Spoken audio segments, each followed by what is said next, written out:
ಸಿಂಹ ರಾಶಿಯವರಿಗೆ ಅಕ್ಷಯ ತೃತೀಯ 2026 ಅದೃಷ್ಟದ ಮಳೆ ಸುರಿಯಲಿದೆ. ನಮಸ್ಕಾರ ಸಿಂಹ ರಾಶಿಯ ಮಿತ್ರರೇ. ಯಶಸ್ಸು ಎಂಬುದು ಒಂದೇ ದಿನದಲ್ಲಿ ಸಿಗುವುದಿಲ್ಲ, ಆದರೆ ಪದೇ ಪದೇ ಪ್ರಯತ್ನಿಸುವುದರಿಂದ ಯಶಸ್ಸು ಖಂಡಿತವಾಗಿಯೂ ಸಿಗುತ್ತದೆ. ನೀವು ಸಿಂಹದಂತೆ ಅತ್ಯಂತ ಶಕ್ತಿಶಾಲಿ ರಾಶಿಯವರು. ನೀವು ಎಷ್ಟು ಹೋರಾಡುತ್ತೀರೋ ಅಷ್ಟೇ ಯಶಸ್ಸು ನಿಮ್ಮದಾಗುತ್ತದೆ. 2026ರ ಏಪ್ರಿಲ್ 19ರಂದು ಬರುವ ಅಕ್ಷಯ ತೃತೀಯವು ನಿಮ್ಮ ಜೀವನದಲ್ಲಿ ಒಂದು ಅದ್ಭುತ ಬದಲಾವಣೆಯನ್ನು ತರಲಿದೆ. ಯೂನಿವರ್ಸ್ ನಿಮ್ಮ ಪರವಾಗಿ ಅತ್ಯಂತ ಶುಭ ಸಂಕೇತಗಳನ್ನು ನೀಡುತ್ತಿದೆ. ನಿಮ್ಮ ವೃತ್ತಿ ಜೀವನದಲ್ಲಿ ಅಡೆತಡೆಗಳು ಇವೆಯೇ? ಆಸ್ತಿ ಖರೀದಿಸುವ ಕನಸು ನನಸಾಗುತ್ತಿಲ್ಲವೇ? ಹಾಗಾದರೆ ಈ ವಿಡಿಯೋ ನಿಮಗಾಗಿ.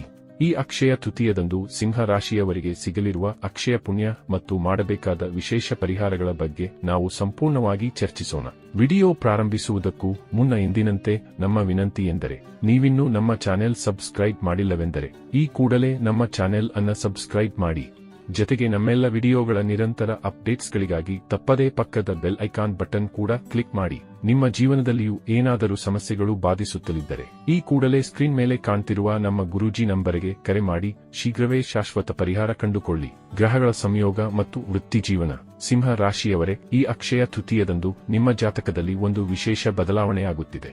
ನಿಮ್ಮ 10ನೇ ಮನೆಯ ಅಂದರೆ ನಿಮ್ಮ ದಶಮ ಭಾವದ ಅಧಿಪತಿಯಾದ ಶುಕ್ರನು ತನ್ನ ಸ್ವಕ್ಷೇತ್ರದಲ್ಲಿದ್ದಾನೆ. 10ನೇ ಮನೆಯು ನಿಮ್ಮ ಉದ್ಯೋಗ, ವ್ಯಾಪಾರ ಮತ್ತು ವೃತ್ತಿಜೀವನಕ್ಕೆ ಸಂಬಂಧಿಸಿದೆ. ವರ್ಗಾವಣೆ ಮತ್ತು ಬಡ್ತಿ. ನೀವು ಬಹಳ ದಿನಗಳಿಂದ ಬಯಸುತ್ತಿದ್ದ ವರ್ಗಾವಣೆ ಅಥವಾ ಬಡ್ತಿ ಇದುವರೆಗೆ ಆಗಿಲ್ಲದಿದ್ದರೆ ಈ ಸಮಯದಲ್ಲಿ ಅದು ಖಂಡಿತವಾಗಿಯೂ ಆಗಲಿದೆ. ಹೊಸ ಅವಕಾಶಗಳು. ಉದ್ಯೋಗದಲ್ಲಿ ನಿಮಗೆ ಅಖಂಡ ಯಶಸ್ಸು ಸಿಗುವ ಯೋಗವಿದೆ. ನಿಮ್ಮ ಆದಾಯದಲ್ಲಿ ಹಠಾತ್ ಹೆಚ್ಚಳವಾಗಬಹುದು ಅಥವಾ ಬಾಕಿ ಉಳಿದಿದ್ದ ದೊಡ್ಡ ಮೊತ್ತದ ಹಣ ಕೈಸೇರಬಹುದು. ನಿಮ್ಮ ಜಾತಕದಲ್ಲಿ 10ನೇ ಮನೆಯಲ್ಲಿ ಶುಕ್ರನು ಬಲವಾಗಿರುವುದು ನಿಮ್ಮ ವೃತ್ತಿಜೀವನದ ಪಾಲಿಗೆ ಒಂದು ಪವಾಡವೇ ಸರಿ.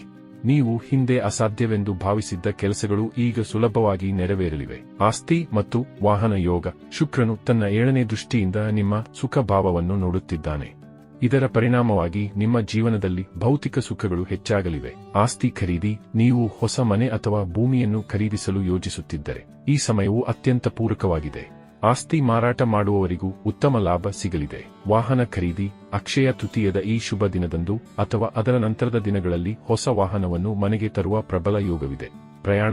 ಕುಟುಂಬದೊಂದಿಗೆ ಸುಖಕರವಾದ ಪ್ರಯಾಣಗಳು ಕೈಗೂಡಲಿವೆ. ವೈಯಕ್ತಿಕ ಜೀವನ ಮತ್ತು ಸಂಬಂಧಗಳು.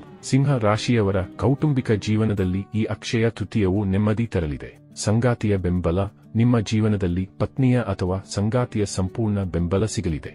ಕೆಟ್ಟು ಹೋಗಿದ್ದ ಅಥವಾ ಮಾತುಕತೆ ನಿಂತು ಹೋಗಿದ್ದ ಸಂಬಂಧಗಳು ಮತ್ತೆ ಸುಧಾರಿಸಲಿವೆ. ಮಾಂಗಲಿಕ ಕಾರ್ಯಗಳು. ನಿಮ್ಮ ಮನೆಯಲ್ಲಿ ವಿವಾಹ ಅಥವಾ ಇತರ ಶುಭ ಕಾರ್ಯಗಳು ನಡೆಯುವ ಸಾಧ್ಯತೆ ಹೆಚ್ಚಿದೆ. ತಂದೆಯ ಆಶೀರ್ವಾದ. ಸೂರ್ಯನು ನಿಮ್ಮ ಭಾಗ್ಯ ಸ್ಥಾನದಲ್ಲಿ ಉಚ್ಚನಾಗಿರುವುದರಿಂದ ತಂದೆಯ ಕಡೆಯಿಂದ ಬೆಂಬಲ ಮತ್ತು ಗೌರವ ಸಿಗಲಿದೆ. ಸಿಂಹ ರಾಶಿಯವರೇ, ಇಷ್ಟೆಲ್ಲಾ ಸಕಾರಾತ್ಮಕ ಬದಲಾವಣೆಗಳ ನಡುವೆ ನೀವು ಒಂದು ವಿಷಯದಲ್ಲಿ ಜಾಗರೂಕರಾಗಿರಬೇಕು. ಪ್ರಸ್ತುತ ಶನಿಯ ಸಾಡೆ-ಸಾತಿ ಅಥವಾ ದಯ್ಯದ ಪ್ರಭಾವವಿರುವುದರಿಂದ ಶನಿಯು 8ನೇ ಮನೆಯಲ್ಲಿ ಮಂಗಳನೊಂದಿಗೆ ಕುಳಿತಿದ್ದಾನೆ. ಸಂಯಮ. ನಿಮ್ಮ ಮನಸ್ಸಿನಲ್ಲಿ ಗಲಿಬಿಲಿ ಅಥವಾ ಆತಂಕ ಉಂಟಾಗಬಹುದು. ರಾಹು ಕೂಡ 7ನೇ ಮನೆಯಲ್ಲಿ ಇರುವುದರಿಂದ ನೀವು ಧೈರ್ಯ ಮತ್ತು ಸಂಯಮವನ್ನು ಕಳೆದುಕೊಳ್ಳಬಾರದು. ನೀವು ಎಷ್ಟು ತಾಳ್ಮೆಯಿಂದ ಇರುತ್ತೀರೋ ಯೂನಿವರ್ಸ್ ಅಷ್ಟೇ ಬೇಗ ನಿಮ್ಮ ಇಚ್ಛೆಗಳನ್ನು ಪೂರೈಸುತ್ತದೆ. ಇನ್ನು ಇದರ ಜೊತೆಗೆ ಈ ಅಕ್ಷಯ ತೃತೀಯದಂದು ಲಕ್ಷ್ಮೀ ದೇವಿಯ ಕೃಪೆ ಪಡೆಯಲು ನೀವು ಮುಂದೆ ಹೇಳುವ ಕೆಲವು ಕೆಲಸಗಳನ್ನು ಮಾಡಬೇಕು. ದಾನ. ಬಡವರಿಗೆ ಆಹಾರ ಮತ್ತು ಬಟ್ಟೆಗಳನ್ನು ದಾನ ಮಾಡಿ. ದಾನ ಮಾಡುವುದರಿಂದ ಅಕ್ಷಯ ಪುಣ್ಯ ಲಭಿಸುತ್ತದೆ. ಕೌಡಿಗಳ ಪೂಜೆ. ಮಾರುಕಟ್ಟೆಯಿಂದ 5, 7 ಅಥವಾ 11 ಕೌಡಿಗಳನ್ನು ತನ್ನಿ. ಇವು ಲಕ್ಷ್ಮೀ ದೇವಿಗೆ ಪ್ರಿಯವಾದವು. ಇವುಗಳನ್ನು ಕೆಂಪು ಬಟ್ಟೆಯಲ್ಲಿ ಸುತ್ತಿ ನಿಮ್ಮ ಪೂಜಾ ಮನೆಯಲ್ಲಿಡಿ. ಧನಿಯಾ ಅಥವಾ ಕೊತ್ತಂಬರಿ ಬೀಜದ ಪರಿಹಾರ. ಚಿನ್ನ ಖರೀದಿಸಲು ಸಾಧ್ಯವಾಗದಿದ್ದರೆ ಹೊಸ ಧನಿಯಾ ಬೀಜಗಳನ್ನು ತನ್ನಿ. ಇದನ್ನು ಲಕ್ಷ್ಮೀ ದೇವಿಯ ಮುಂದೆ ಇಟ್ಟು ಪೂಜಿಸಿ. ಪೂಜೆಯ ನಂತರ ಅದನ್ನು ಒಂದು ಪೊಟ್ಟಣ ಮಾಡಿ ನಿಮ್ಮ ಹಣ ಇಡುವ ಜಾಗದಲ್ಲಿ ಅಥವಾ ಲಕ್ಷ್ಮೀ ದೇವಿಯ ಫೋಟೋದ ಹಿಂದೆ ಇಡಿ. ಇದನ್ನು ಇಡೀ ವರ್ಷ ಅಲ್ಲೇ ಇರಲು ಬಿಡಿ. ಪೊರಕೆ ಪೂಜೆ. ಈ ದಿನ ಹೊಸ ಪೊರಕೆಯನ್ನು ಖರೀದಿಸಿ ತನ್ನಿ. ಹಳೆಯ ಪೊರಕೆ ಮತ್ತು ಹೊಸ ಪೊರಕೆ ಎರಡನ್ನೂ ಒಟ್ಟಿಗೆ ಇಟ್ಟು ಪೂಜೆ ಮಾಡಿ. ಹಳೆಯ ಪೊರಕೆಯನ್ನು ತಕ್ಷಣ ಬಿಸಾಡಬೇಡಿ. ಅದನ್ನು 1-2 ದಿನ ಮನೆಯಲ್ಲೇ ಇಟ್ಟು ನಂತರ ಹರಿಯುವ ನೀರಿನಲ್ಲಿ ಬಿಡಿ ಅಥವಾ ಯಾರೂ ತುಳಿಯದ ಜಾಗದಲ್ಲಿ ಇಡಿ. ಕಸದ ಬುಟ್ಟಿಗೆ ಹಾಕಬೇಡಿ. ಸಿಂಹ ರಾಶಿಯವರೇ, ಅಕ್ಷಯ ತೃತೀಯವು ನಿಮ್ಮ ಪಾಲಿಗೆ ಯಶಸ್ಸಿನ ಬಾಗಿಲು ತೆರೆಯಲಿದೆ. ನಂಬಿಕೆ ಇರಲಿ, ನಿಮ್ಮ ಪ್ರತಿಯೊಂದು ಆಸೆಗಳು ಈಡೇರಲಿವೆ.